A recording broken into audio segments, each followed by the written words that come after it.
નમસ્કાર મિત્રો, આજ રોજ અમે નિઝર તાલુકો અને તાપી જિલ્લાની અંદર સાયલા ગામે આવેલા છે અને સમાજમાં ભણતા બાળકો માટે મદદરૂપ કેવી રીતે કરી શકાય એના માટે એક નાની સરખી મીટિંગ લેવામાં આવી છે, જ્યાં નિઝર તાલુકાના અને તાપી જિલ્લાના જે શિક્ષક મિત્રો આજે શૈલેષભાઈ, ભાવેશભાઈ,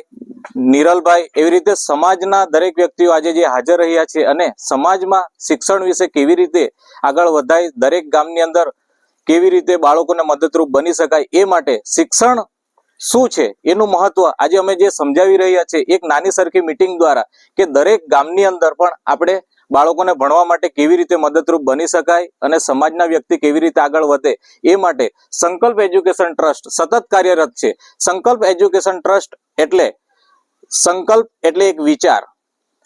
એજ્યુકેશન એટલે એક શિક્ષણ અને ટ્રસ્ટ એટલે લોકોની ભાગીદારી. સંકલ્પ એજ્યુકેશન ટ્રસ્ટ દ્વારા આજે અમારા ગ્રુપની અંદર 11,000 મેમ્બરો જોડાયેલા છે અને સમાજમાં આ મેમ્બરો થકી દરેક બાળકોને અમે મદદરૂપ બનીએ છીએ. આજે અમે 1.5 વર્ષની અંદર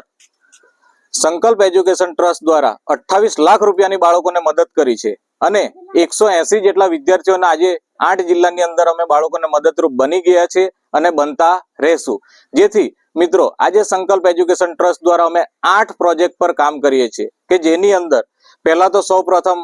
બાળકોને મદદરૂપ બનીએ છીએ, બીજું કે દરેક ગામની અંદર લાઇબ્રેરી ખોલવા માટેનો પ્રયાસ કરીએ છીએ અને દરેક ગામડાની અંદર દરેક ઘરની અંદર કેવી રીતે પૈસાની આવક આવે એના માટે પણ એક પ્રોજેક્ટ મૂકવામાં આવેલ છે અને સાથે સાથે અમે પર્યાવરણનું જતન માટે વૃક્ષોનું કેવી રીતે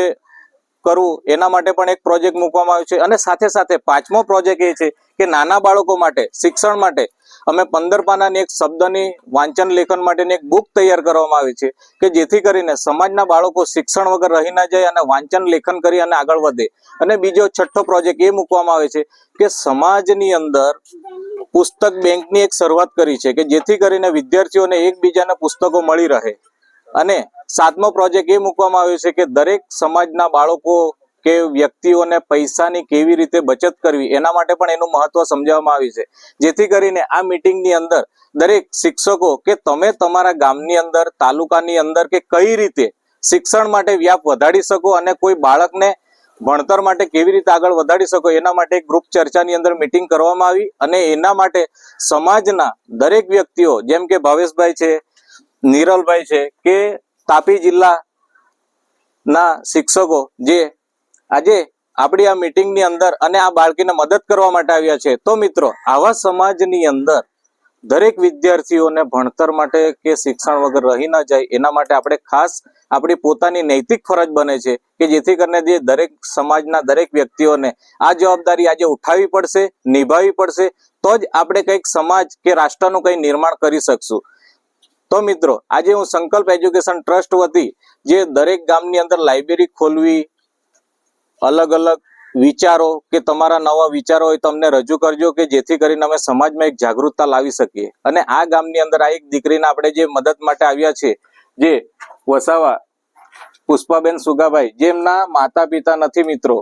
કે સગા સંબંધીમાં પણ એવું નથી કોઈ કે જે એમને મદદ કરી શકે, તો ત્યાં આપણે સંકલ્પ એજ્યુકેશન ટ્રસ્ટ વતી આ દીકરીને આપણે 20,000 રૂપિયાની મદદ કરી છે. તો મિત્રો સમાજની અંદર પણ આવું કંઈક કરવું પડશે. આવા તો ઘણા બધા બાળકો હશે, તો એ બાળકોને આપણે કેવી રીતે મદદ કરી શકીએ એના માટે ગામના વ્યક્તિ, સમાજના વ્યક્તિ, ફળિયાના વ્યક્તિ કે જિલ્લા કે તાલુકાના વ્યક્તિઓ કોઈકે તો જાગવું પડશે અને સમાજને જાગૃત કરવા પડશે. ને એ પણ સમાજની અંદર આપણા પાસે ખાલી ફક્ત એક જ હથિયાર બચેલું છે, તે પણ શું મિત્રો? શિક્ષણ. શિક્ષણ વગર આપણો હવે કોઈ વિકલ્પ નથી. તો મિત્રો આવા બાળકોને આપણે ભણાવીશું, આગળ વધારીશું, તો જ સમાજનું, દેશનું નામ રોશન કરશે. એ માટે સંકલ્પ એજ્યુકેશન ટ્રસ્ટ વતી હું દરેક સમાજના વ્યક્તિ, બાળકો કે સમાજના દરેક ઉચ્ચ અગ્રણી વ્યક્તિઓ માટે હું એક જાહેર અપીલ કરું છું કે સમાજમાં શિક્ષણ વિશે આગળ આવી અને આપણે આજુબાજુના બાળકોને મદદરૂપ થઈએ,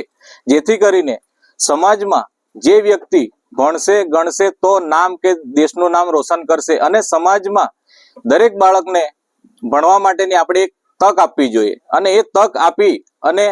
એ બાળકને આગળ વધારીએ અને સમાજમાં એક નામ રોશન કરી અને એ સમાજમાં બાળક આગળ વધે અને શિક્ષણ પ્રત્યે જે કંઈ પણ જરૂરિયાત હોય સમાજના બાળકોને આપણી નૈતિક ફરજ છે કે એમને આપણે પૂરી પાડવી જોઈએ. તો સંકલ્પ એજ્યુકેશન ટ્રસ્ટ વતી હું સૌનો આભાર વ્યક્ત કરું છું. આભાર.